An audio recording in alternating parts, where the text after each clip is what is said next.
Hello, everyone. Welcome to the Brnkage podcast. This is Shaan, and we are here because we sense the urgency of healing, growth, and change.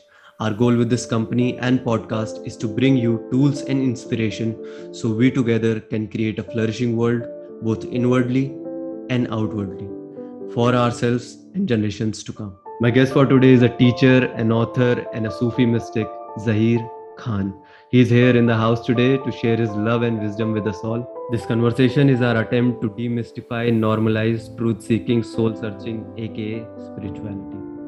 With that said, enjoy my exchange with the singular Zahir Khan.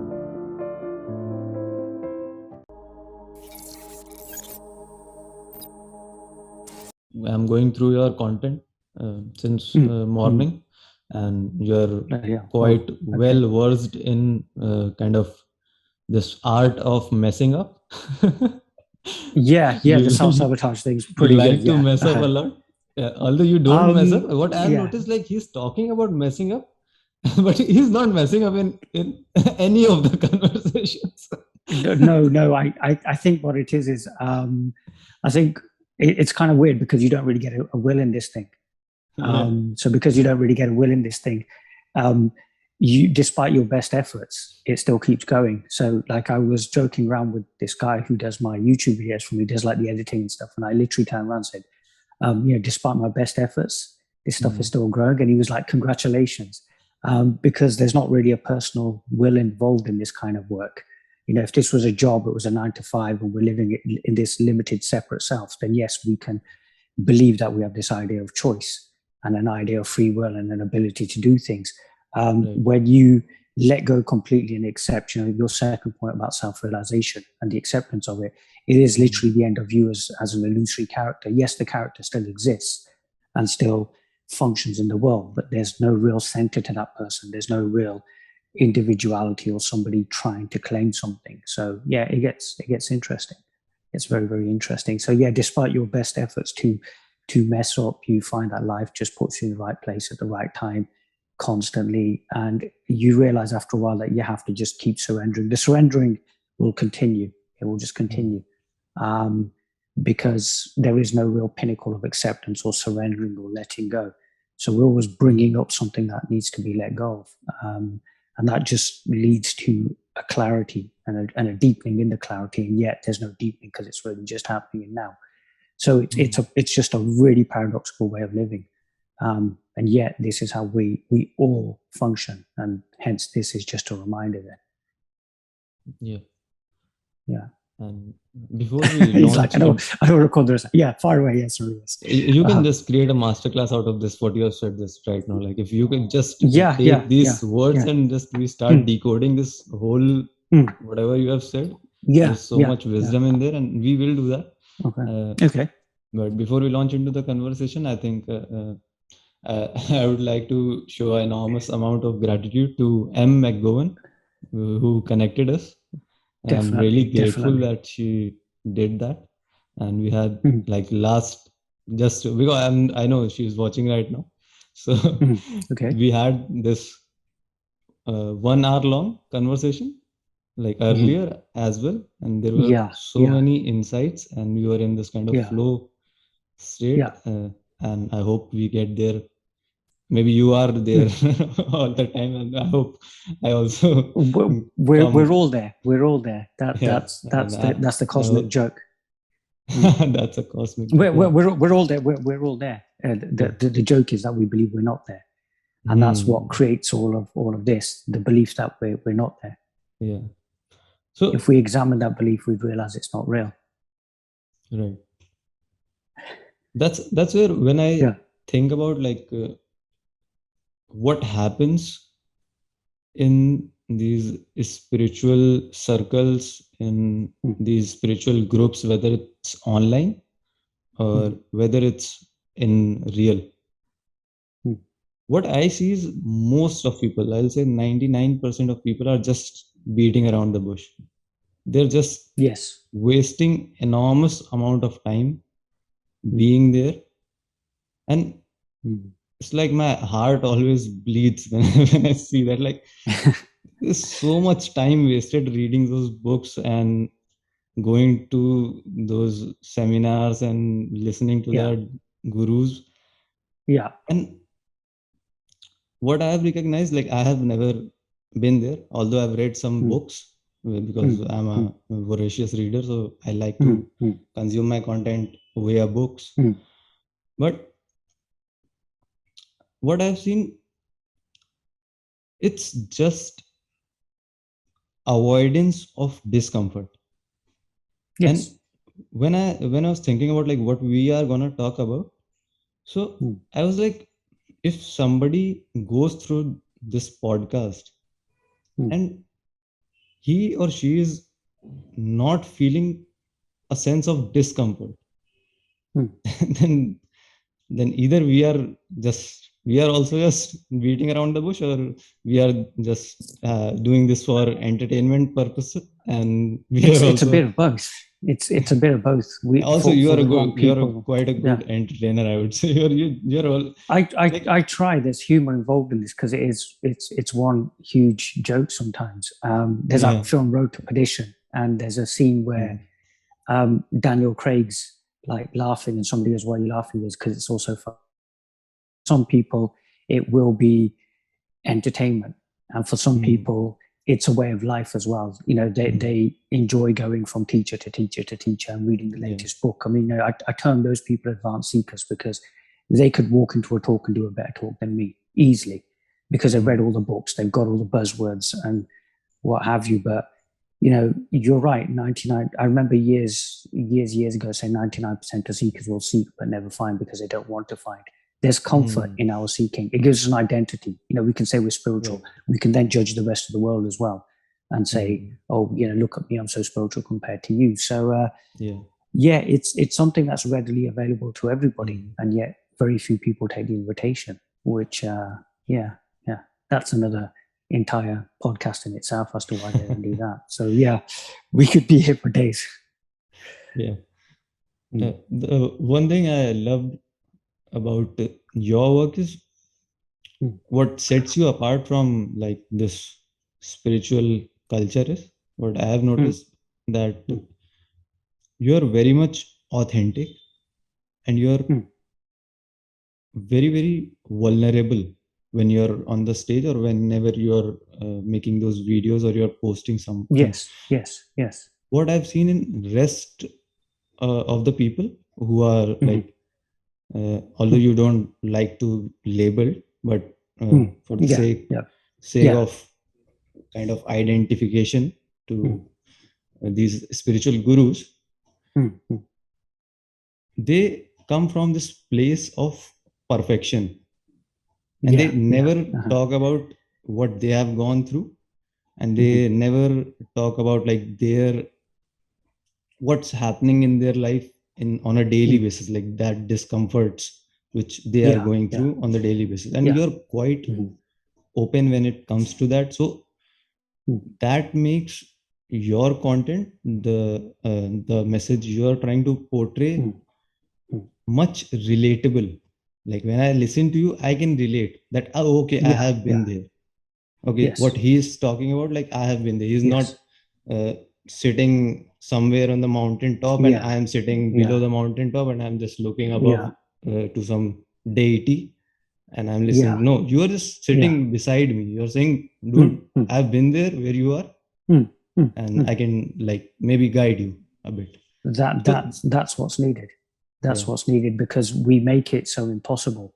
You know, I've sat with those teachers who sit there up on the stage and you're Mm, down there and you're always coming from a position of there's something wrong. And you're always coming right. from a position of that guru can fix you. Or Mm, you're coming from the position that you're really not worthy enough for this thing. And it creates this sense of impossibility. Whereas I think most of us, and I think it's something that's happening in my work at this stage, but I mm, think most of us would just love to be able to have a conversation and be able to relate to that person as opposed to turning them into a godlike figure. And I think mm, that's what's happened here because, you know, my spiritual journey started because I had my heart broken, you know, mm. which isn't very, Yeah, we were you know, talking about which isn't this. very glamorous. And, you know, the girl broke my heart and, you know, my father passed away. So these were real Mm, life events. And the thing I found is, I mean, I traveled to a country called Bosnia, and there mm, was a lot about emotion that came up there. mm, Um, And I think and it's something that we spoke about as well before, that there has to be, we don't talk about the vulnerability, we don't talk about the insecurities, we don't talk about the fact that sometimes we're absolutely terrified of what's actually happening. And we would just like to be able to just sit there with somebody and, have someone to talk to. And with what's happened with the pandemic, that's needed more and more, that we've got to be able to meet in our vulnerability and actually talk to people, because there is this shift online, and that's absolutely wonderful. But sometimes you need that person sitting next to you, or that touch, or that sense of just being in a community. And it can kind of, in a sense, transfer over online as well. But really, most of these are invitations. These videos, these interviews, and everything, and podcasts. They're just invitation to actually get somebody to come and actually sit and have a conversation with you. Because this will be general, because obviously there's an audience, but you can have that same conversation on a one-to-one basis online, or even face-to-face. But that's when it gets interesting. That's the bit, like you said, people don't want to be there because it's uncomfortable. There's discomfort there because you're being asked to actually look at yourself. And the reality is we may not want to look at ourselves because we know what we're going to see. We're not stupid. And sometimes we want to keep our little illusions in place. So you're literally just constantly repeating. You're constantly just repeating and saying the same things over and over and over again, from different angles, hoping that maybe some of it will stick. I seem to have gone down this route of talking in this particular way, which is kind of interesting, because I've sat with teachers from different traditions, but I've just found that this is what just works. But not like I sat there and put together a methodology. It's just something that naturally occurred. So, I've probably said the same thing a million different times, but it depends, because when we're in the moment, it can just hit differently. And it's really, the communication only occurs within the moment. If you're going to plan something, and yes, I've recently started doing videos where I'm talking about subjects, but I remember in the early days, it was just stick a camera in your face and away you went. Or you're in a meeting and you open your mouth and you hope for the best, which is always fun. But you find that by trusting, the right thing is always said. So, it's interesting. It's interesting. Yeah. That's one beautiful thing about podcasting, right? Yeah. You're just, there's very less which is planned, and whatever is happening in the moment. Yeah. So, exactly. Although it's two guys having a conversation. Yeah. And who knows the whole concept is goes. about podcasting is about vulnerability, because you don't know what I'm gonna say, and maybe people will agree, disagree, maybe they'll you do put yourself out there. I mean, it's something that I've struggled with for years, because social media, as wonderful as it is in bringing us together, can also be a pretty dark place. I've spent years off social media. It's only now that I remember there was a time I used to post stuff online and then be absolutely terrified about what happens if I got called out, and for a time I wouldn't even explain what I was saying. But I think that's that whole process, that whole evolution that happens. Recently it's all of a sudden there's this desire that's coming up to actually talk, but not from a personal self. And then it's like, okay, well, what am I going to actually talk about? But then you realize that you just trust whatever happens, and the right thing will be said. So it's really about, for me at the moment, it's about exploration of this idea of realization, self-inquiry, enlightenment. I mean, what are these things? Prior to that, I was the guy who sorted out your life. I was almost like a life coach. Your cat's got a problem, you come and see me. But that's lovely, but that's still going for branches of the tree. And what I'm saying is go for the actual root, go to the core. And what you may find is the very thing that ails you is there. And in recognizing that, it just transforms. It just completely transforms, because then we rest as we actually are. There's a massive amount of energy that's involved in being a character and maintaining a story and a life and what have you, and it's tiring.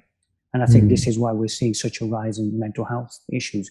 But we're also seeing a rise of people just naturally waking up now, because there's so much pressure that eventually they just crack. And they crack right open. That's why Rumi stated the wound is where the light enters. And there's a lot of wounds now. And it's an opportunity, a huge opportunity for people to realize who they are. Yes, some people do have blissful journeys all the way. But for some people, there's pain there. There's some sort of loss, some sort of tragedy. And yes, if we can sit with those people in there, that might help with recognition. Because sometimes, yes, just, I remember I was doing talks in Glasgow when I first started, and people would say, so you do understand what I'm going on about? But, well, yes, that's why I'm sitting in the room, because sometimes we just need somebody to really just listen to us.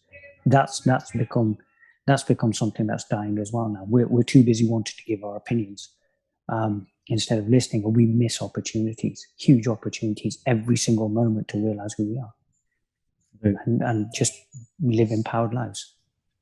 And there is so much when it comes to, even if you say like people go to a lot of discomfort, and sometimes they break and that light gets in. But what I've noticed is when it comes to self-realization, which we will get into, there is this ability, this heart, which, like, I know you meet a lot of people, and you must have noticed, like, there is this heart and courage which those specific some people have to constantly self-examine themselves, because it's self-realization. It's not just a one-time happening. No, like something will happen to you and you will become this enlightened person, because self-realization doesn't mean like you transcended this material world and you have went somewhere. You have a brain, you have a mind, you have this whole biological structure, and that brain has a lot of biases in it, and it's functioning in a way. Like one of the biases which I have seen in this spiritual sphere is confirmation bias. What they want to see, they see. They want to believe something and they'll believe. And to confirm that, they'll go to these seminars and they'll post a lot of quotes, and even they'll debate you and try, as you said, like trying to be more spiritual. So yeah, this is one of the barrier which I've noticed, and I was wondering what are other barriers you have seen in people which don't let them, like, many people reach the mountaintop, but staying on the mountaintop is another game, right? I think it's because the mind comes back. I mean, reaching the mountaintop could be classified as an awakening. Right. And what tends to happen is the mind then comes back, and the mind wants to control this experience, and the mind wants to claim this experience as well and say, hey, look at me, I woke up. And that's where it gets terrifying, because then we see people slipping in and out of this. So they'll have, a multitude of awakenings where they're completely present, where they're completely who they actually are. But then the mind comes back and wants to claim this, because if you look at this, we've been conditioned to claim, we've been conditioned to accumulate. So this is then another experience that we've had that we want to add to our bank. And what we really need to do is just let those go.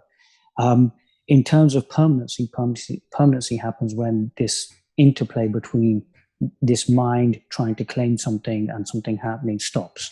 So there is then no mind that's trying to claim anything. The mind just realizes itself and just goes back to being the mind. We don't, see this overemphasis on this.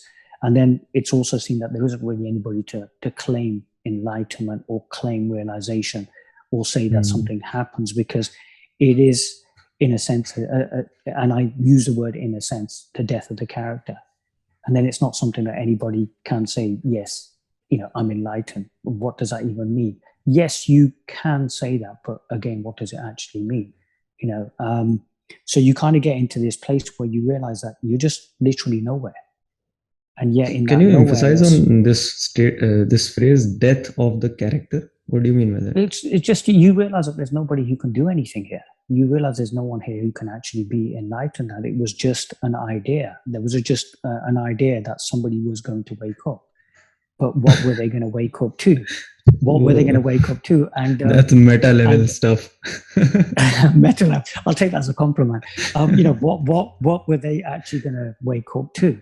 And what you're on this journey trying to wake up, and when you reach, you're like, now the person who's going to wake up, I have to let that person go. It doesn't make sense. The joke is you get there to realize you're already there. Yeah. And that becomes and that blows this whole entire character out of the window. That's the and paradox. it just functions. Yeah, that's the paradox. Mm. It functions completely natural, but yes, that character has to be let go of.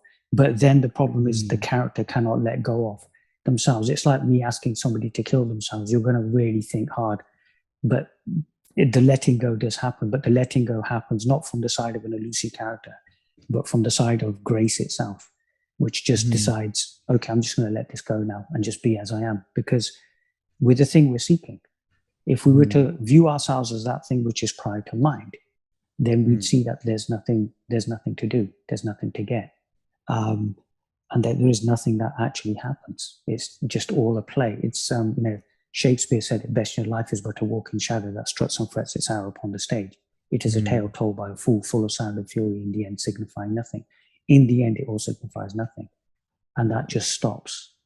Then there's no seeking, because there was no one ever seeking. Funny that you have to spend so much time to tell people like you don't have to do anything. Yeah. Don't have to go anything. Well, the thing is, people don't listen. There's people nowhere to don't go. Listen. You have to They do listen, nothing. but they don't listen. Yeah, people don't listen. They listen, but they don't really listen. They listen to the extent of they can parrot fashion your words back to you. They can discuss this. But if they were to really hear this, then that's the end of it. That's the end of seeking completely.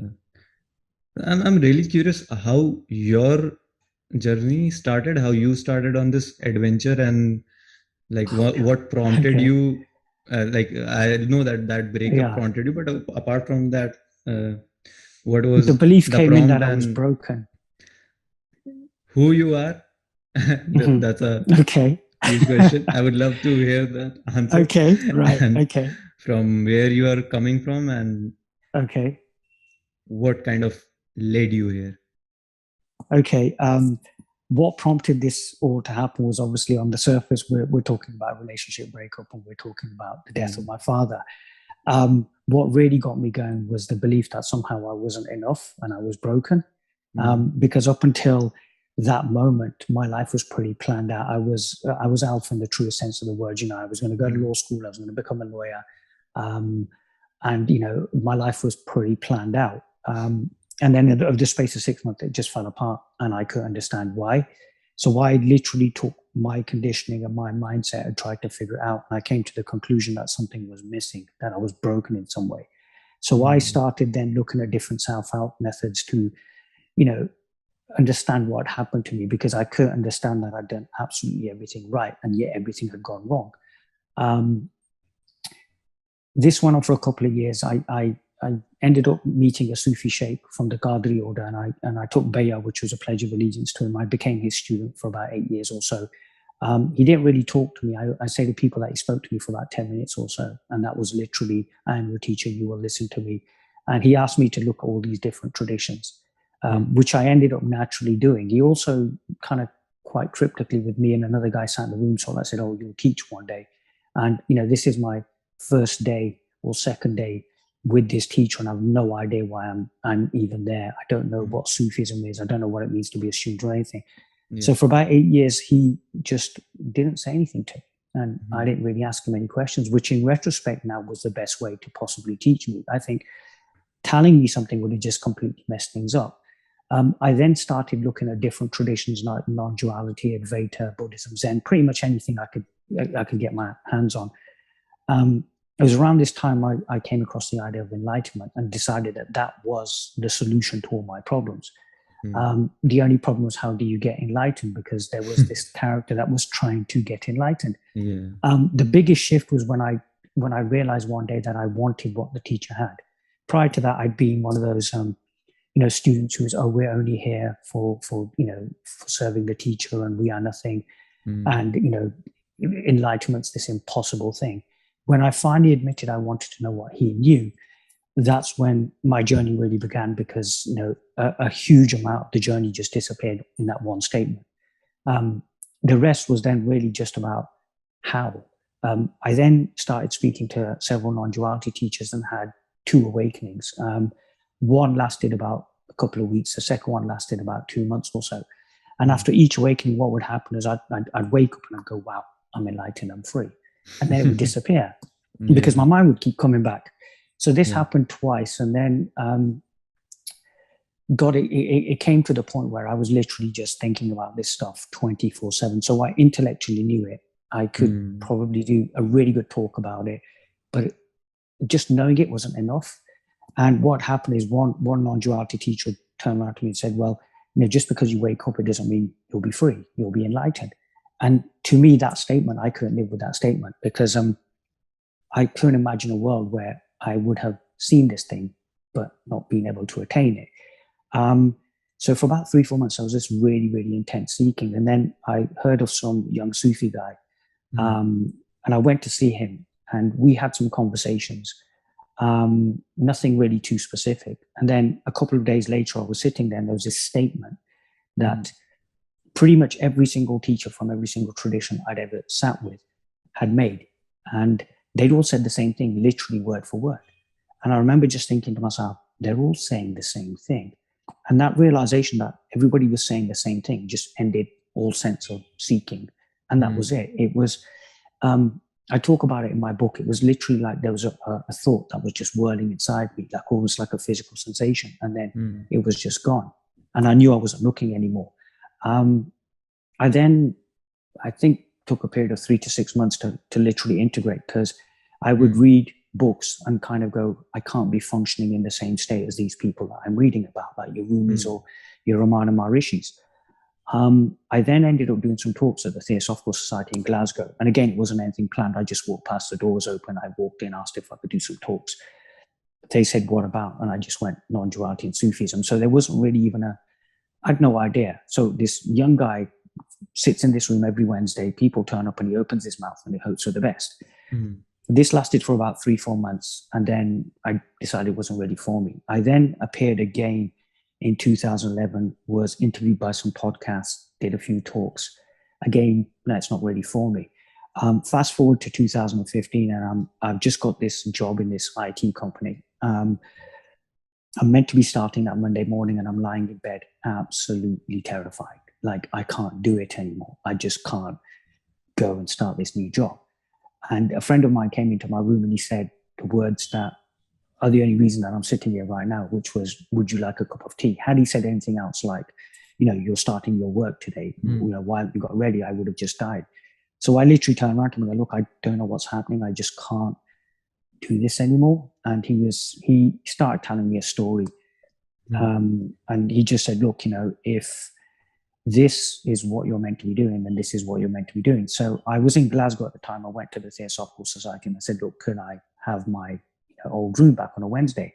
To which they said, no, we can't give you your Wednesday nights back, but we can give you Friday nights, which is literally the kiss of death for any talk in Glasgow on a Friday night, because everybody's out getting drunk. So for 3 months, I'm sitting in an empty room. I open the room up every week, sit there for 20 minutes. Nobody shows up. I go home. One day, a load of people showed up. 2 yoga instructors and this woman who just argued with me. And then it just started from there. And I then left Glasgow and I ended up, running around the UK doing talk after talk after talk, went to the Balkans in Europe and did some talks there as well.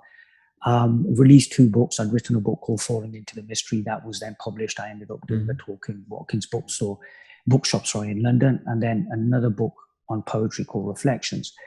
And that's pretty much what I do. I literally talk to people and, put out quotes, do meetings, and literally I'm always pointing back to people that the very thing you're seeking is you. And I start from the position that you're the perfection that you seek, because I don't see seeking in people.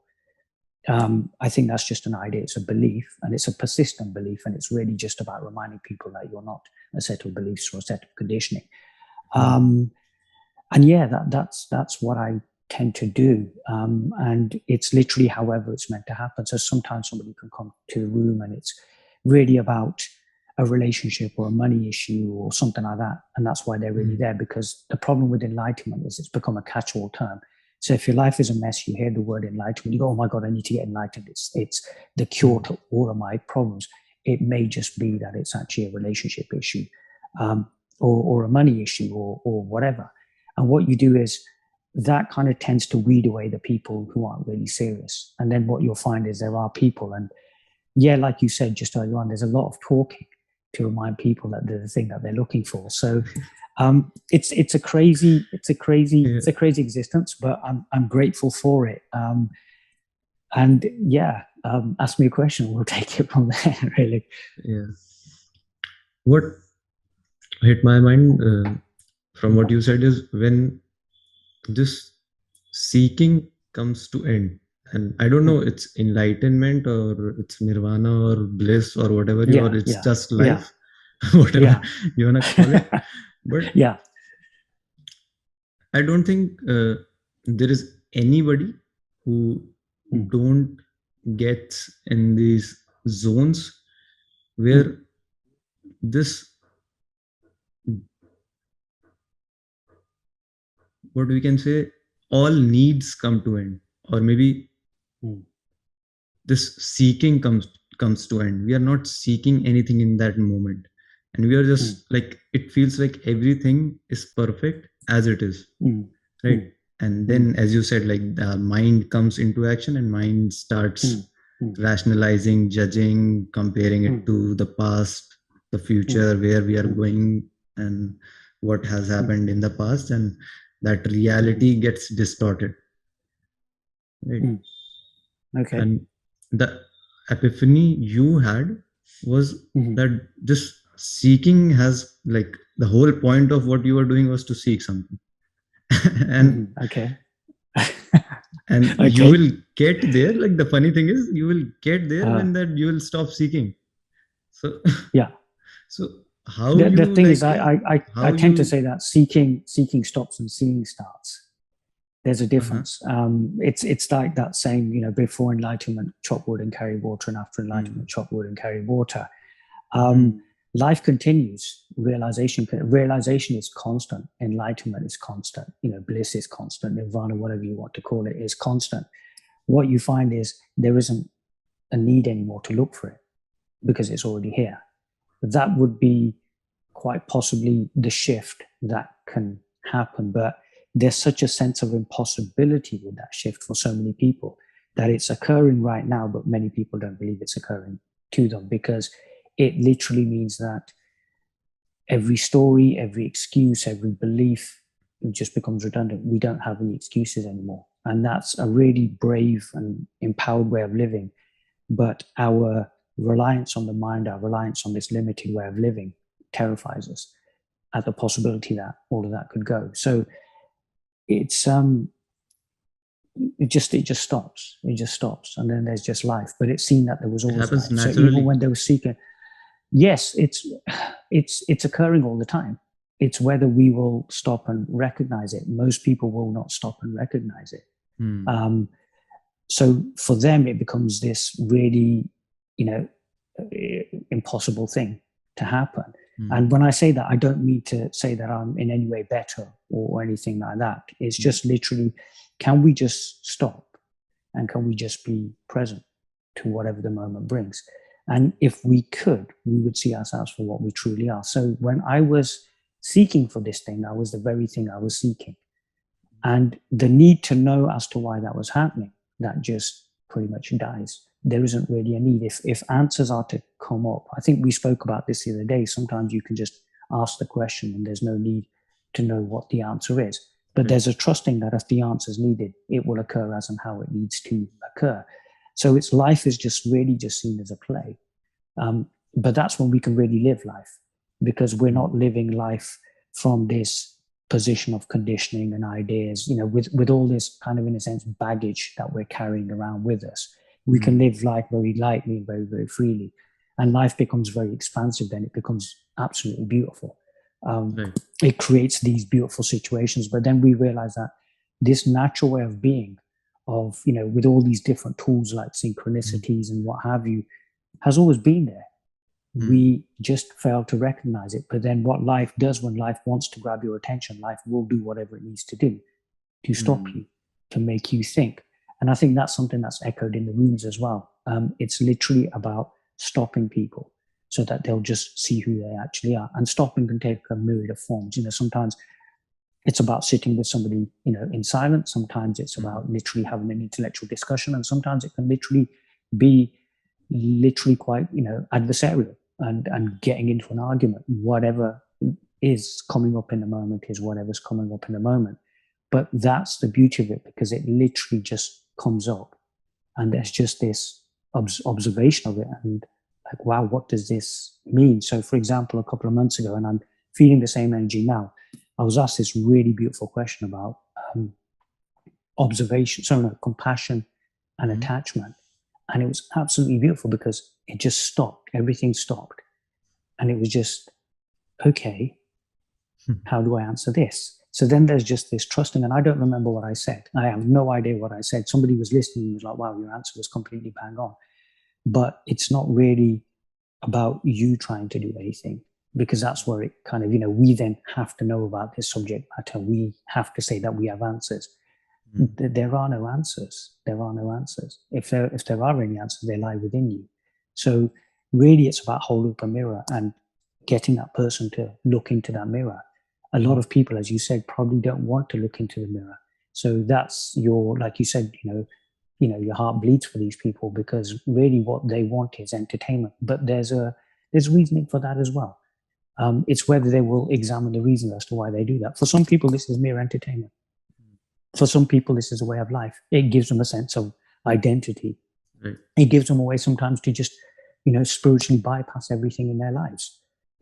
They know what the actual problem is, but maybe the noble quest of looking for enlightenment means that they now have to deal with the fact that maybe my relationship is an issue, or maybe I need to clean my bedroom, or maybe I need to, do the dishes.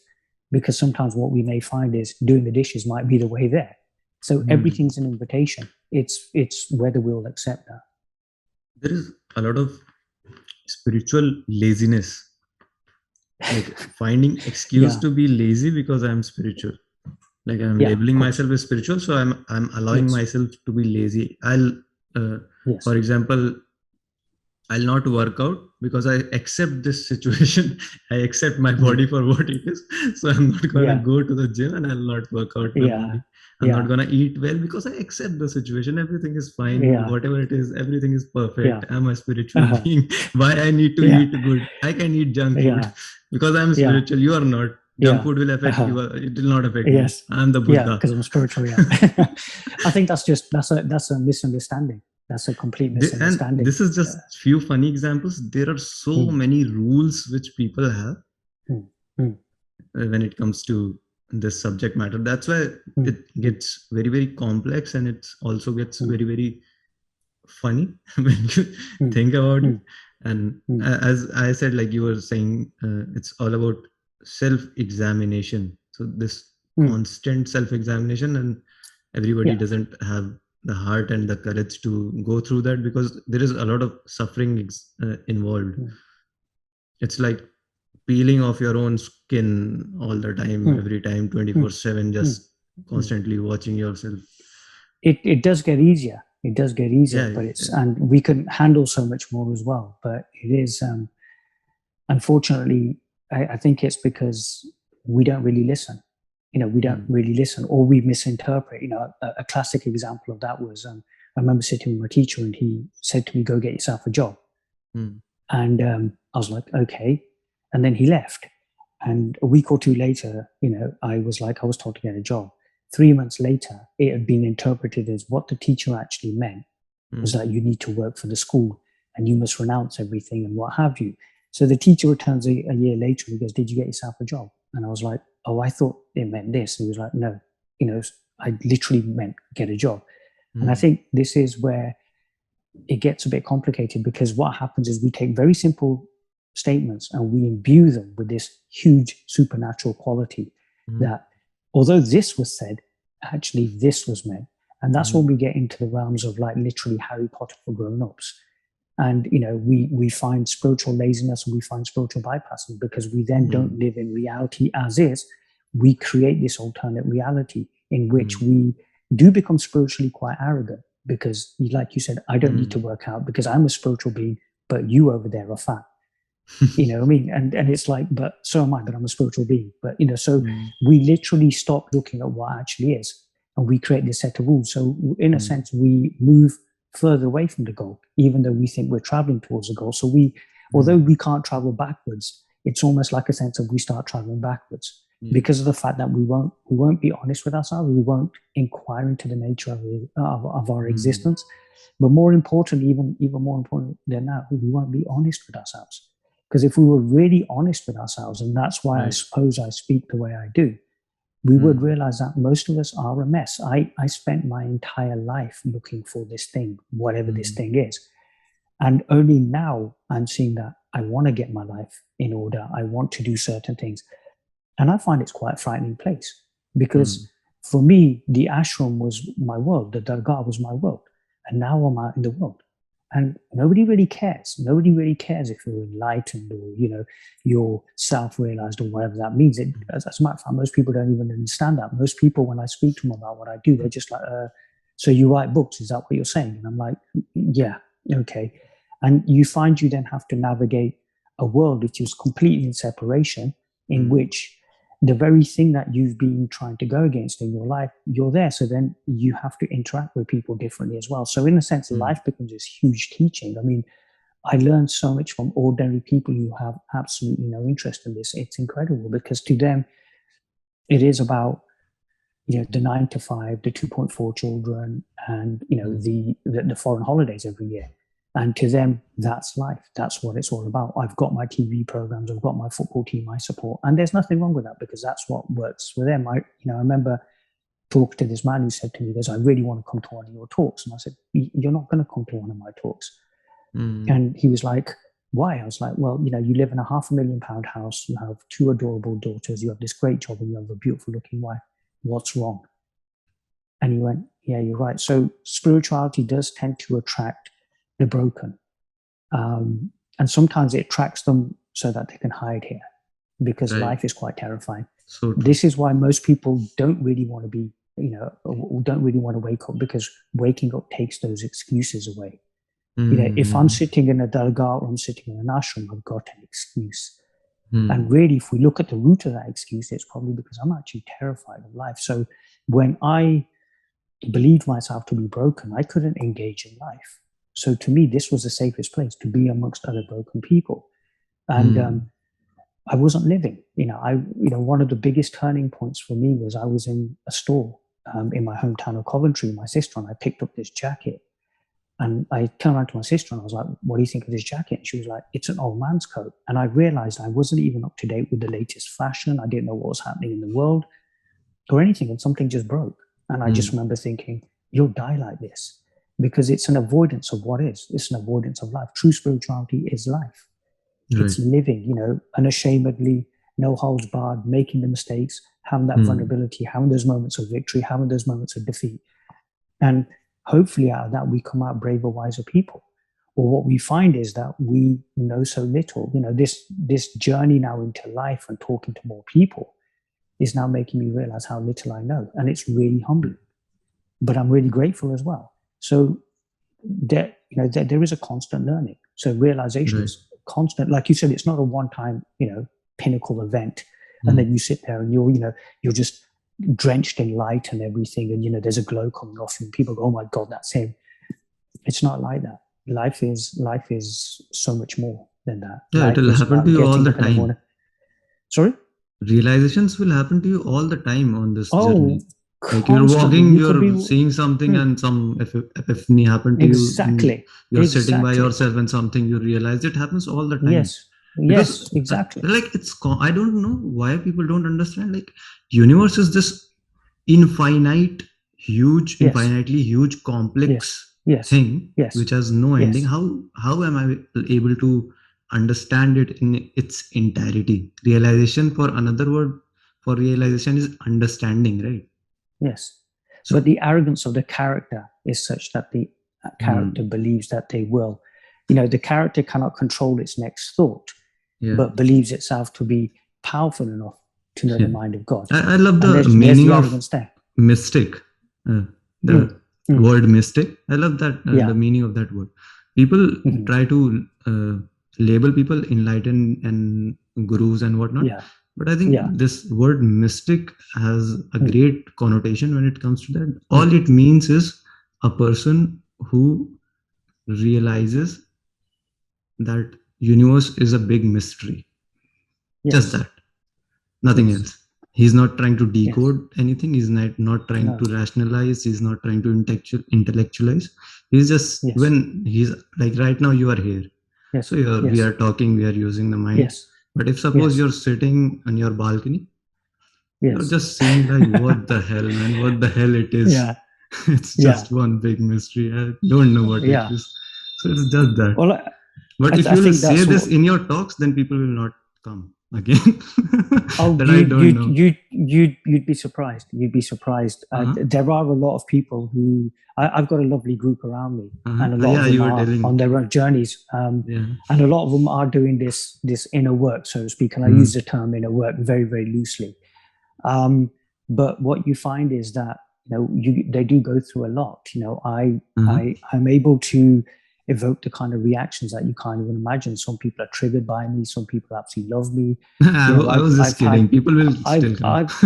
Oh no!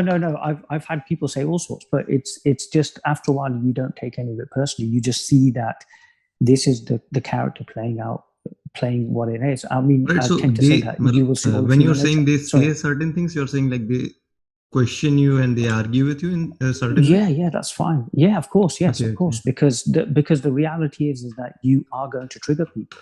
Hmm. Because remember, a good teacher is a mirror, and the mirror just it's impersonal. It's just a mirror, and sometimes we can be triggered by what we see in that reflection. Or what can happen as well, sometimes people could be triggered because you won't give them any answers. A good teacher will always point back to you and say, you're the answer. But spiritual laziness and the 24/7 culture that we've got, people expect to come to a talk and get an answer. What do you mean you're not going to give me an answer? I've come here and I want an answer. So I always tend to say, you just see human nature being played out. Because it's really interesting, because when the penny drops, those same people who are arguing 1 second are sending you these wonderful messages going, oh my God, I completely get what you're doing. And the reality is that's when we start seeing ourselves, because we will see that with this thing. So yeah, it's great. It's a wonderful way of being, really. It's a wonderful way of being. Yeah. And you were talking about this last time that we are kind of not spiritual beings. Human beings are this multi-dimensional creatures. Like you are as much spiritual, as much you are like kind of material, as much emotional, as much intellectual. Right? There are these certain dimensions which a human being has a kind of a superpower to tap into these dimensions. And another definition of realization, or maybe enlightenment, would be when choice comes into place. When you have a choice.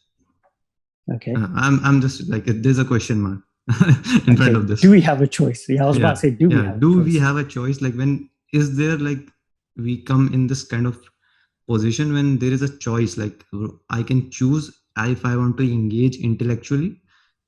I can choose if I want to like have no reaction. Is there like this thing happens? I think when we recognize what we truly are, when we recognize what we truly are, because we're infinite consciousness.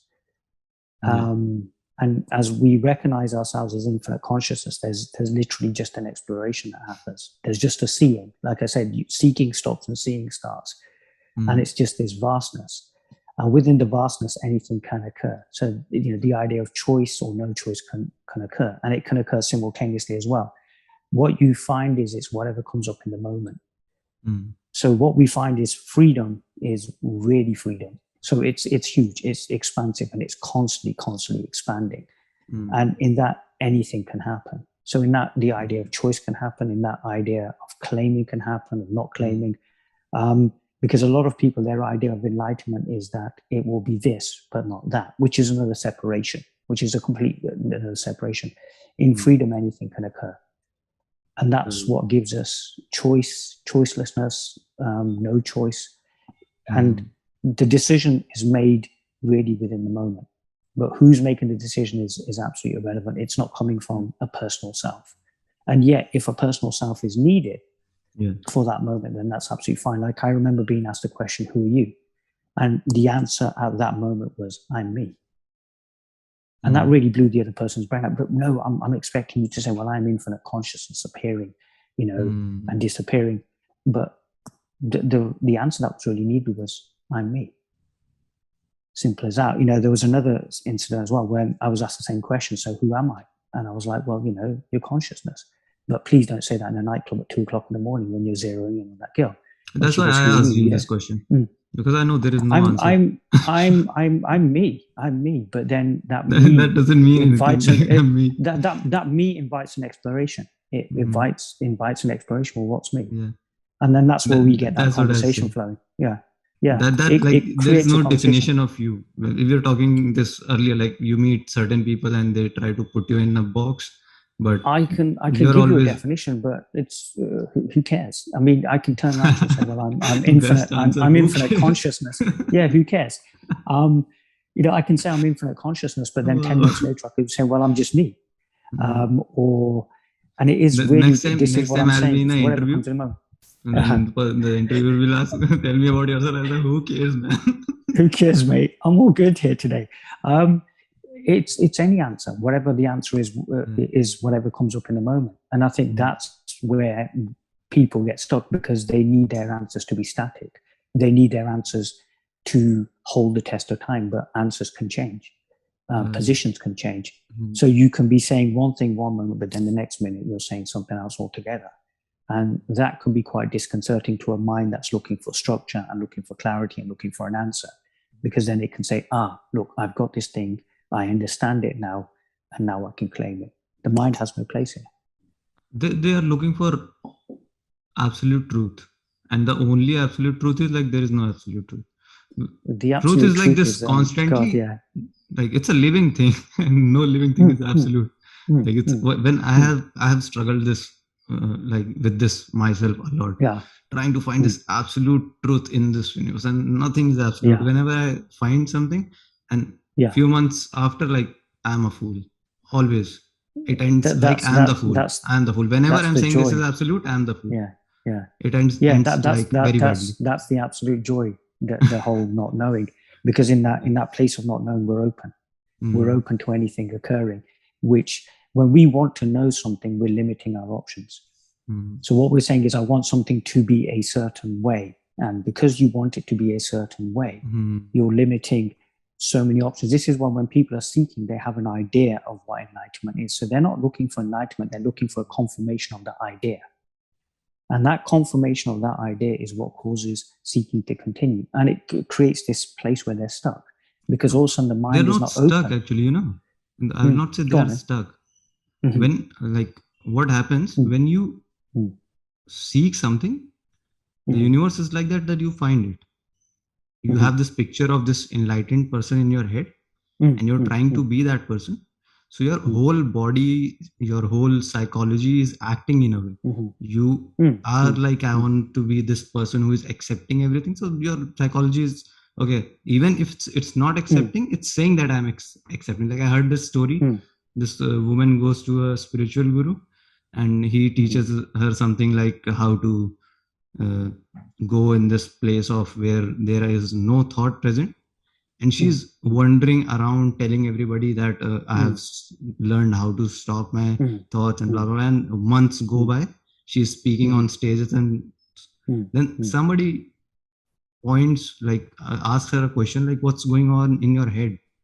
So she realizes, this whole time I was thinking that I'm not thinking.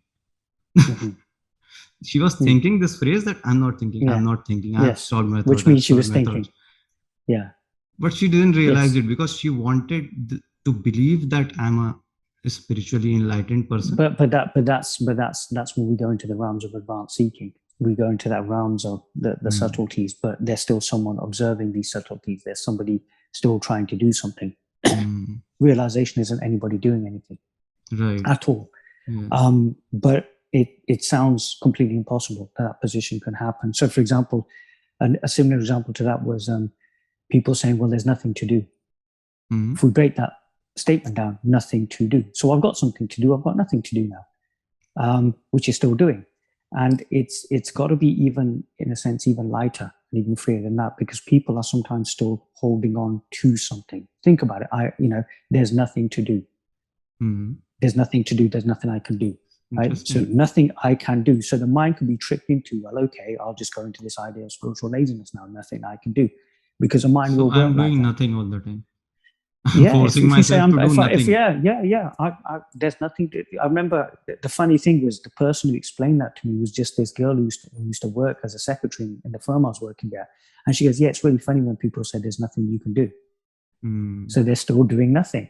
And I was like, "Do you know what? Subtle." And it's whether we can look at those subtleties. But I think the thing is this: when that moment occurs, and I don't want to make a big thing about that moment occurs, all of this is just seen through. But then there's no one seeing that.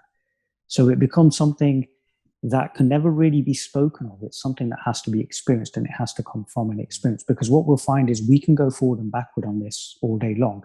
Right. But what you'll find is it's already limited, because there's no words for this stuff. So it's really, words are there to point, but what are the words pointing to? It's a bit like, and I can't believe I'm about to do this because I absolutely love doing this. It's like the film Enter the Dragon. And there's that scene where Bruce Lee says, like, don't think, feel. It is like a finger pointing to the moon. And the guy looks at his finger and goes, don't concentrate on the finger or you miss all the heavenly glory. So what's the best way to get value out of this podcast? Let go of this podcast. Right. Like, literally stop listening to this, because this is irrelevant. But where is it pointing to? That's the only relevancy here. And but what's being pointed to is an experience. And that's not something that could be talked of or intellectualized over. Although, yes, we write books, we do YouTube videos, I'm as guilty as everybody else, and but recognize that this is pointing. But what is it pointing to? That's when we go into the realms of actual inquiry, because that's where the question, who am I, arises, or what's actually being pointed to. Because then what can happen is, asking me for a definition of who I am or what am I pointing to limits the audience. It's literally saying, what's being pointed to here? What are you alluding to? Because the beautiful thing about that alluding to basically means there's no answer there. You have to take the journey to find out the answer. I think it's defined in that there's a book called, a great book called Tao Te Ching, I think the name is. Yeah, Tao Te Ching. Yeah, gosh, yeah. So, I'm glad I remember reading. No, I remember reading that book about. I went through this phase when I was about 16, 17 of reading all these spiritual books, but not realizing they were spiritual books. I read Sun Tzu, The Art of War. Same. When I read that, I was just trying to sleep. Like, I used to listen audiobooks just so I can sleep. Yeah. So although I only read it because it'd come in some Hollywood movie, and then someone recommended the Tao Te Ching, and I remember just reading it, and I read it just so that I could say that I'd read it. And I remember reading the I Ching and the Book of Five Rings. And sometimes I think I'd like to go back now, because I'm sure those books would be really alive now. But I think the thing is, we we read all of these books, and they are all kind of part of it. And eventually we have to let go of all of that as well. But that again is going to that place that's been alluded to here. That's basically going the to one the place line that's been which pointed hit at. me from that book is it says the Tao which can be explained is not the eternal Tao. Yes, totally makes sense. Yeah, so I just took that one line from that, and that was just good let go of all. Rest of the book is rubbish. Rest of the book is filled with explanations, right? If it can be explained, it's not it. And the book is full of paradox. The person he'll listen to that book, your head will start hurting if you'll seriously think about what's written in there, because it's all paradoxical. Yes. He's saying one thing, and then he's saying just the opposite at the next sentence. Yes. That's the nature of it all. I remember once talking to somebody about free will and destiny. Yeah. Like, where does one start? Where does the other end? And I remember at the end just going, I understand it, but I couldn't intellectually, I couldn't intellectually explain it. And when I say I understand it, the question could be asked, who understands it? Yeah. Because a limited idea of a character doesn't understand this. And this is the thing, is until we experience those paradoxes, the paradoxes make perfect sense. But then the next question is, who is it actually making sense to? because who is there then that could claim it? Hence, no one has ever enlightened. No one has ever woken up. Because when we look at enlightenment, we look at it from a limited perspective of somebody became something. How do you become what you already are? That's where we have to drop all labels. We have to drop. So yes, okay, I'm known as a speaker about realization. Some people believe I'm realized. Some people believe this or that, and these are just ideas. And it's not about holding any particular idea. When we talked the other day about toolboxing, it's about literally just picking up the relevant tool, using it, putting it back down again. What the seeker does is picks up something and then wants to hold on to it because of its limited nature, because of the fact that for them, the universe is finite, not infinite, which basically means there's a beginning, middle, and end. Why? Because we've been conditioned with the idea of time, which tells us there's got to be an ending. So a lot of people will put themselves under pressure. They'll put themselves under pressure about, I've got to wake up. Why? Because the conditioning is saying, no, I've got to do this right now. So the thing is it's whether we can show the timelessness of this all as well. Whether we can say, well, because I have a lot of people who turn up and, the classic I had was a guy turned up and he said, I hear you talk about realization. I want to know about it. And I've got 10 minutes. And I was like, great. 4 years later, we were still talking. But then the idea of time just suspense. Time is just a way of, I suppose, keeping measure. But we've imbued it with such a quality that we believe it to be real.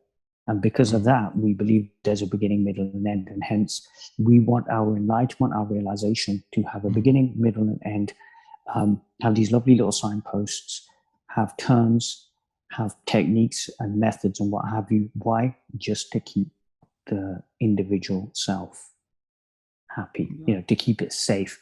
But going back to your point at the beginning, that's not then going to help, because the problem is there is discomfort here because of paradox. Like you said, you're reading the Tao Te Ching and you've got a headache by the end of the book because of paradoxes are designed for the uncomfortable to come up.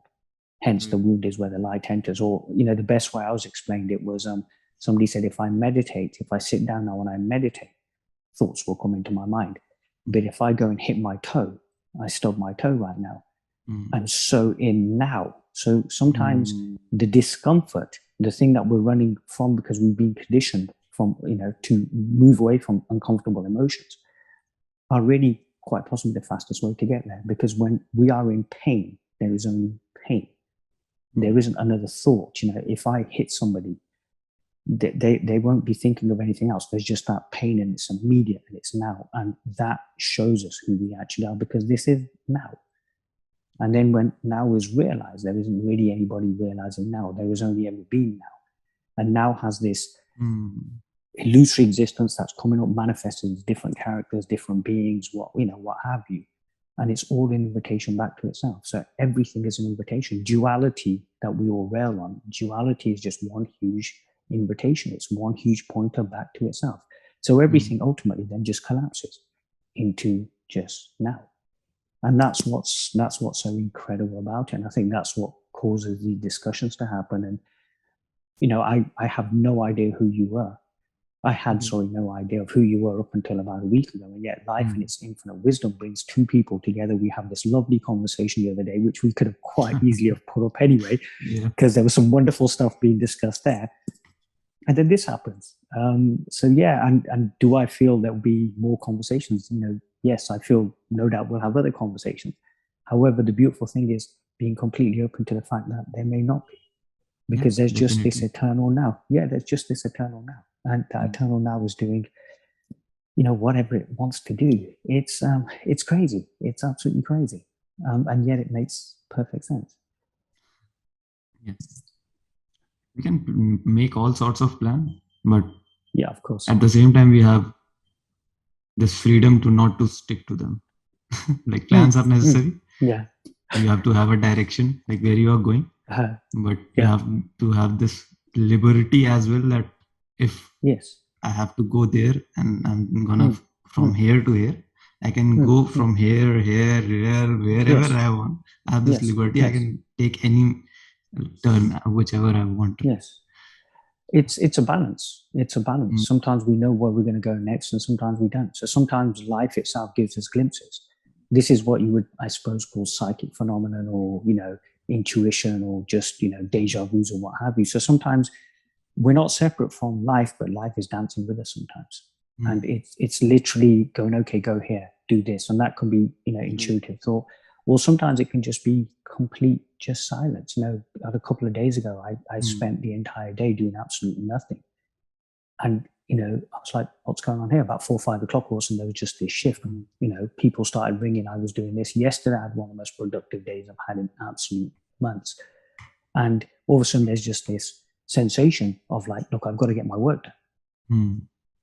And then at the same time, so I'm finding that's what's occurring. So really, us meeting like this on this podcast is absolutely so beautifully timed. It's unreal. But I'm sure that I can't claim it, nor can you, that we're such omnipotent beings that we knew that we had to meet these two great masters.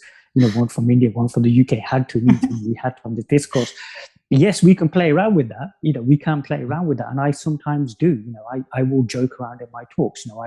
I remember in Glasgow, I used to love playing with the crowd, and I would start my talk with the following words. I would say, once again, you are sitting in my divine presence.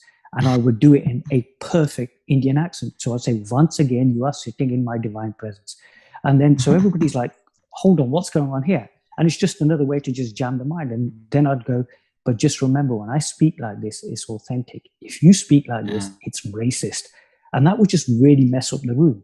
But that's the beauty of this wisdom, because it's constantly highlighting the paradoxes. It's constantly, almost in a sense, silencing the mind. Because what may happen is, in that silence, we may see who we are, because the mind just wants to, I think in psychology, they say we have 50,000 thoughts a day. So the paradoxical statements and the paradoxes stop things. As they stop things, we may catch a glimpse. That's your awakenings right there. If we can then not want to hold on to them and realize, this is me. I don't need to claim this. I don't need to understand this. I don't need to say to the world, I'm this or this or this. We may find that awakening completely settles. As it settles, we realize there was no need for anything else. And that's something that's happening so much more now, I'm seeing in the world. Maybe it's because of, what I'm doing. But it's incredible. It's such a joy having this conversation. I remember my first set of talks in 2008. The average age of the crowd was about 60 to 70. And now what I'm finding is it's a younger crowd. So people are really looking for this. They're going, what's going on? And they're trying to make sense of everything around them, because you live in such a hyper-connected society now. It's incredible.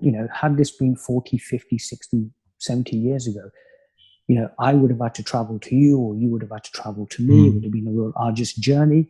And it may have been just to even hear one word. So in that sense, we are spoiled in that sense, because we can pick up any book in the world right now and listen to any podcast.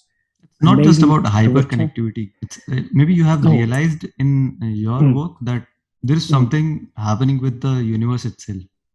Universe itself is kind of waking up in a way. Like a lot of people I've seen going through this mental health issues, and I'm not saying all of it is this kind of Satori experiences, or these kind of moving towards more awakened self. But a lot of them are, which they are getting diagnosed and they are getting medication for certain kinds of disorders, but they are not actually disorders. They are getting through this phase of discomfort, which you have when reality tries to become more alive to you. Reality breaks through, kind of thing, so to speak.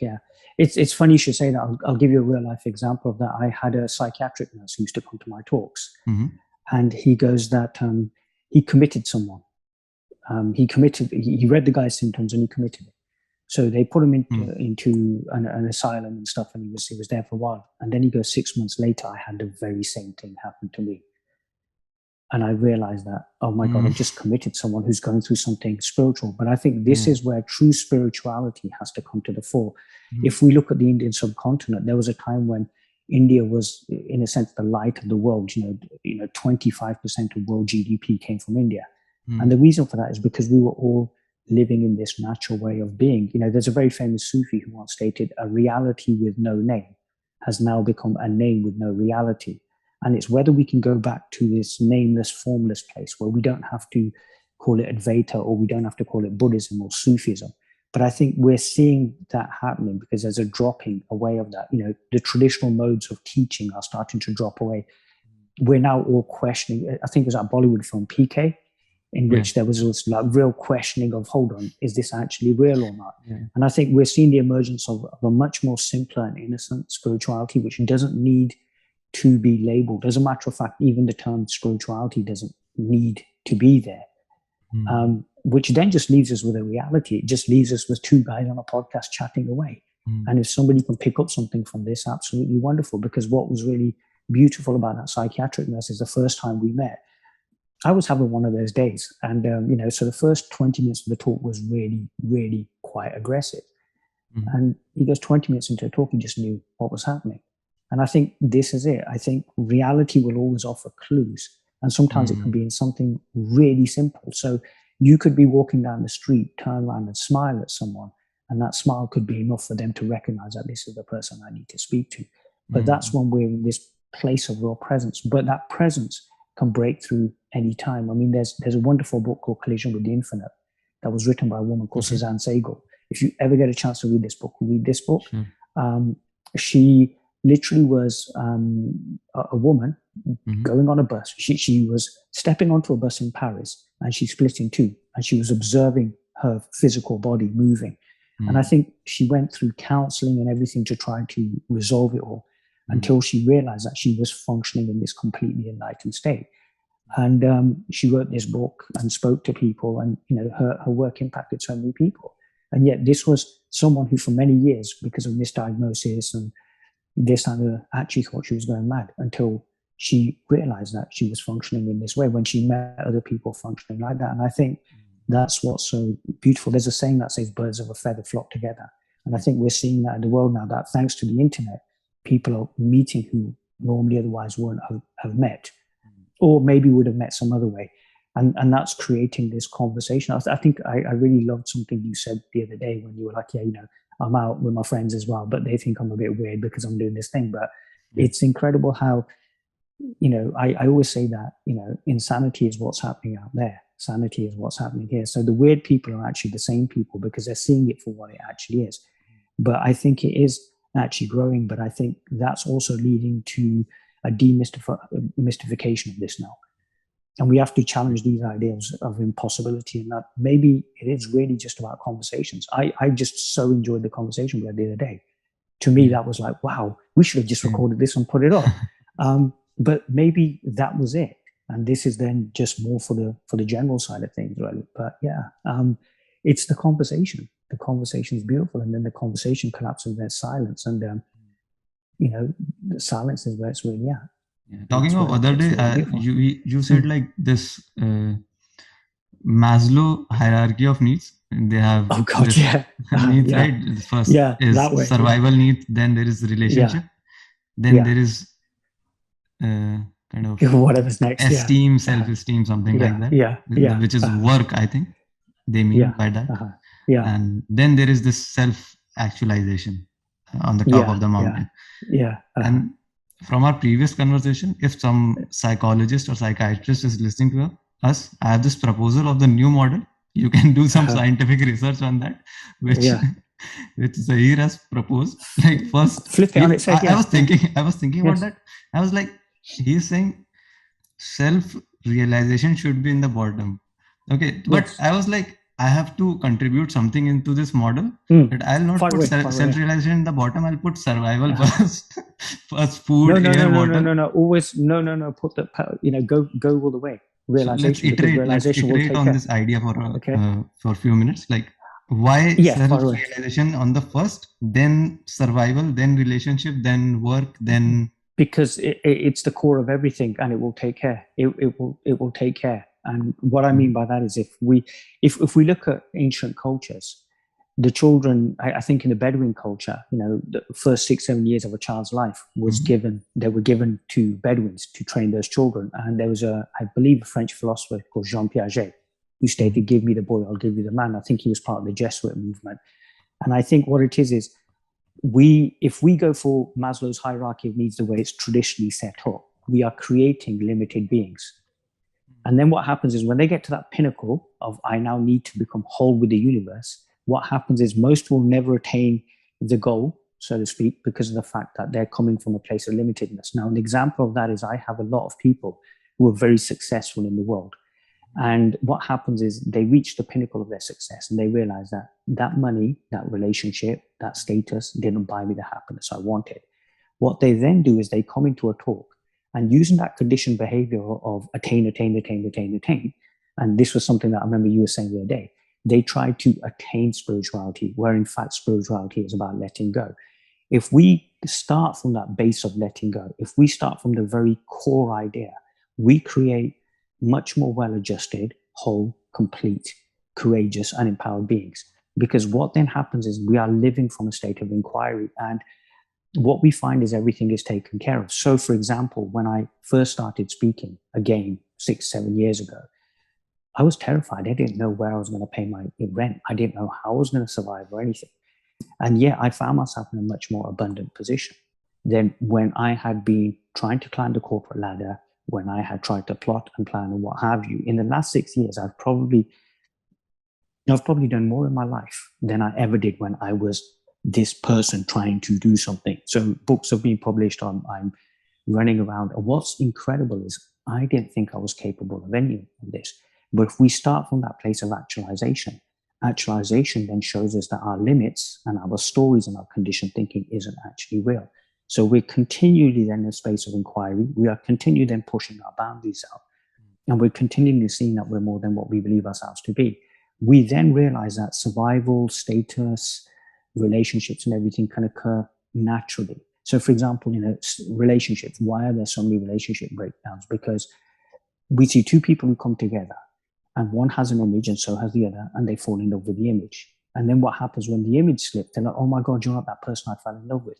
However, if we were to come from a place of wholeness, we would recognize the other as ourselves. As we recognize the other as ourselves, a love can occur, which is not, dual, but singular.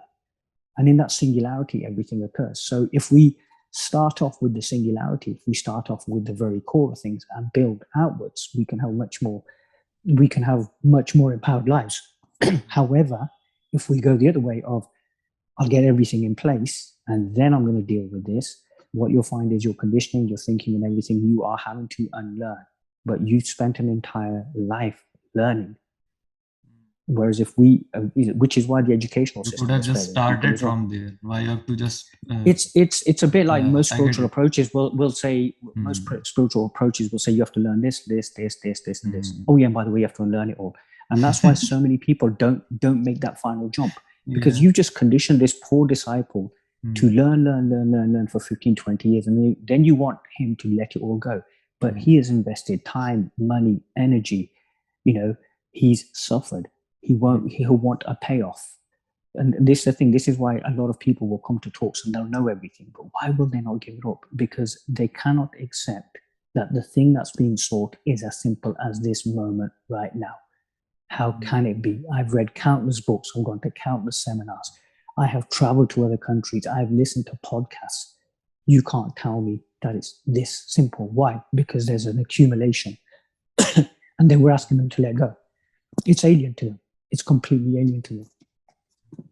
Which is why let's start from a place of let go. Yeah.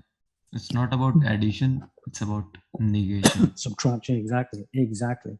Right.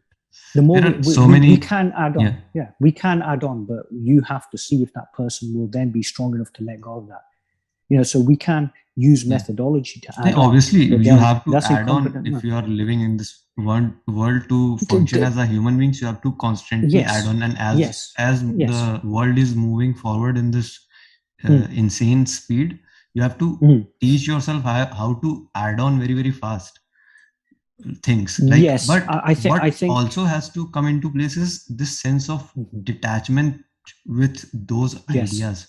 If you're so much attached with those ideas, then the world will move to someplace else and you will be just like, you will stay behind. Also, those ideas will become the barrier which will not let you see the reality. So in this journey of self-realization, what I have seen is like gaining this ability to switch from ideas to ideas, and also having this sense of awareness that when I don't need any idea. Like right now, there is no need of any idea. I can just we be have to here be with you. completely open. Yes, we have to be completely open. It's a bit like there's a saying which says that we should own our possessions shouldn't own us. But we can use that in this context and say we should own our ideas shouldn't own us. If we own our ideas, we know that we can pick them up and put them down as and when. We're then open to then put those ideas down and take on a new set of ideas. But because of the fact that this whole idea of coveting and this whole idea of accumulation has occurred, we end up naturally being taught how to hold on. That's the way we have taught in school, right? In school, you are taught to memorize, to give. You have to give tests afterwards. So when they come to your seminars, they think like they have to memorize, and you will ask questions afterwards. That you remember what I said about acceptance? Tell me in 3 words. And tell me now. I'm not that bad. No, you know what it is. That's one of the major barriers. Our educational system has set us up never to let go. And I think that, this is why it's such an alien concept. And then sometimes with schools of spirituality, there's this huge amount of memorization of religious texts, religious techniques. Then you've got to get up every single morning and you've got to do 20 million meditations before you started your day. And then I'm asking you to give all of that up. You've been doing this faithfully for 20 years. And I'm saying, by the way, but with addition, if you're going to add, you've got to know what you're doing there with that person. You've also then be able to, a good teacher will know when to ask somebody to actually let go and see whether they will let go as well. But then the only way that can happen is if we're present in the moment. We have to be absolutely present. Otherwise, everything's off. Everything's off because really all of this is working energetically. It's working energetically because otherwise, if we get caught up in the intellectual discussions or we get caught up in the psychological makeup of that person, we are then getting caught up in the story. We're then in a mess.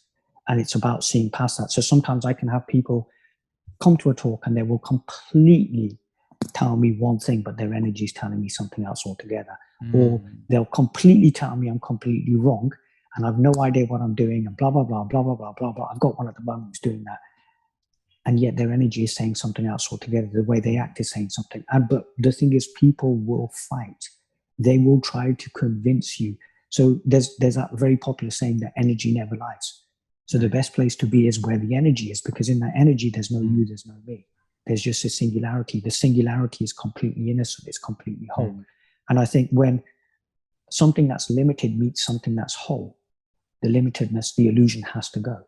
The reflection has to go. We're left with what actually is. But then that's, again, going back to the very base. In that place where everything starts from, which is why flip the hierarchy of needs the other way around, you will find that you're taken care of. You will find that you will survive. If you think about it, hundreds and hundreds of years ago, when the British invaded India and India was 25% of world GDP, no doubt there weren't any of these concerns because we were living from this complete place of openness. All society was like that. It was when we industrialized, and industrialization, probably not such a bad thing, tried to really make things fast, and it was all about claiming and holding it. This is mine, and this is mine, and this is mine. That's when we've seen, that we're seeing the problems that we've got. The idea of individuality is what's causing all this suffering. And that starts from the fact that we tell people that you need to have your basics in place. You've got to do this. You've got to do this.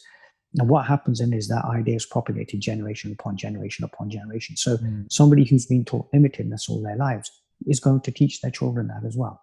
This is why, the Indian mystic J. Krishnamurti established schools towards the end of his life, because it was literally, these children are functioning in a natural way of being. Can we keep them there? And can we keep them there in a way when they go out into the world, they are just wholesome beings who can interact with the rest of the world from a position of wholeness as opposed to a position of limitedness. And I think that's what we're seeing with this emergence of this spirituality now, where people listening now are getting younger and younger. Right? I remember, I did a talk and a 17-year-old girl turned up, and I said, "Oh, I bet your mom brought you along." She was like, "No, I actually want to hear what you've got to say." And I literally said to her, "Look, if you could dedicate 3-4 years of your life into some serious inquiry as to who you truly are and realize who you truly are, and then make your decisions from that place, then I'm sure your life is going to be absolutely fine." Because there is a lot more pressure on the younger generation. One of my best talks happened about 2 years ago, and it was in a room with about 35, 40 University of Leeds students. And there was this one girl, and she said something to me which just stayed with me. She just went, "You don't see the pressures that we're under." And it is, your generation is under a lot more pressure than we can even imagine. There's isolation going on. There's an epidemic of loneliness happening amongst the young, which is absolutely incredible. Is this really happening? And because there's this over reliance, and on we need an epidemic of aloneness. Oh, you need an epidemic, but you're going through the epidemic. But it was this talk was so incredible, because I learned so much from this talk, because there was, and yet even within this talk, even within this young generation, there is a group of people who are emerging, who are literally kind of saying, "No, hold on, we want to question narrative, because we want to know what it is to live from that place of wholeness, to live from that place of, just this consciousness, this infinite consciousness, this place of one." Yeah, most of my listeners are in their 20s. Yeah, brilliant. That's honestly, that's brilliant news. That's absolutely brilliant news, because I remember a time when it was literally, you would go to somewhere and somebody would brush off a dusty text that their guru had given to them when they'd gone to India in 1940, and you'd have that person poring over the text over and over and over again, still blind to what it was trying to say. Like you said, you read the Tao Te Ching and you took one line, and that was it. That was enough. So we are seeing people realizing that the books are pointing towards us, the teachers are pointing towards us, the pointers are pointing towards us. So what are we doing looking outwards? So there is this movement inwards, and I think I have been persuaded to read Gita, and the same thing happened in Gita as well. I just turned first page, and it said, "The one who has experienced the truth, everything is like, he knows everything. He doesn't needs to read this book. And the one who hasn't experienced the truth, even if he recites this book thousands of times, there is like no value in that." Yes. Well, there's a beautiful saying. So I just kept that book aside, and I never picked it up again. There's a beautiful saying. It says that there's a time when we need the books, and then there's a time when the books need us. And it's whether we can get to the point where the books need us. We should do a podcast on these paradoxes. It will blow people's mind. I've got this funny feeling we probably will do another one. I had this sneaking suspicion we probably would do another one. But the paradoxes are really where it's at. So So my last question. Okay. What will be your, because we have this rabbit hole going on, and this we've gone everywhere today. Hole is so vast, it's infinite actually. So we'll end up our whole life. We'll not do any seminars. I'll not do any more podcasts. Keep on talking. So I have to come to my last question, which I wanted to ask you. Far away. Which is what will be your message to the world, specifically to the person who's listening? I'd first start by saying I'm not important enough to actually give any messages to the world. But if I had to, I'd say just be who you are. Be as authentic as you can possibly be. What would you say to your own younger self? To my younger self, I would, I wouldn't say anything. I would try to be his best friend. I think I would try and sit with him, and I would try to love him as much as possible, because I could never have imagined when I started what was going to happen to me. And I do wish I had someone to talk to. I really do wish I had someone to talk to. So I suppose my message would be talk to people. Talk to people. Talk to each other. That's so much more important now in this day and age now than anything else, because I know I made so many mistakes on this journey. And if I just had somebody to be able to sit there and to talk to me, or to give me company, and to really just slow me down, that would have been really important. You can always tell when somebody's listening, and you can always tell when they're not, because you can tell by the tone and how people are trying to get on to the next point, the next point, the next point. And I would say, stop trying to be obsessed with the next point. Just sit with this point. Because what you may find is, in one point, you might find absolutely everything. Like you said, you read the Tao Te Ching and you read the Gita, and you took one thing, and that one thing unlocked everything for you. Right. But because we have this, over-reliance on consumption of information, what we're doing is we're missing those moments. We're really, really missing those moments where we could completely be free. So it's just be gentle with yourselves, and just don't take anything too personally. don't be too hard on yourself, and literally, yeah, just be who you are, because the world is going to try to beat you down. It's going to try and get you to conform. And I think there's a quote. There's a quote in my book. I think the first chapter is by Thoreau, and he goes, many men lead lives of quiet desperation. Do not become those people who lead lives of quiet desperation. As regards this thing called realization, enlightenment, it is a possibility, and it is your birthright, and it is something that you should just accept, as opposed to believing that it's some sort of impossible event that's going to happen. And I just wish you the best on your journey, wherever you are. And I think that's all I really want to say about that, really. Amazing. I think this is the right place to end this conversation. Perfect. Speaking of your book and your work, where they can find you, where they can... If you go onto my website, fallingintothe funny enough, and literally there are writings on there. There are my events. The books are there as well. And literally it's where you can contact me as well. So if you want to further on the conversation, please feel free to contact me. But pretty much that's a great place to start, because all my links to social media are there as well.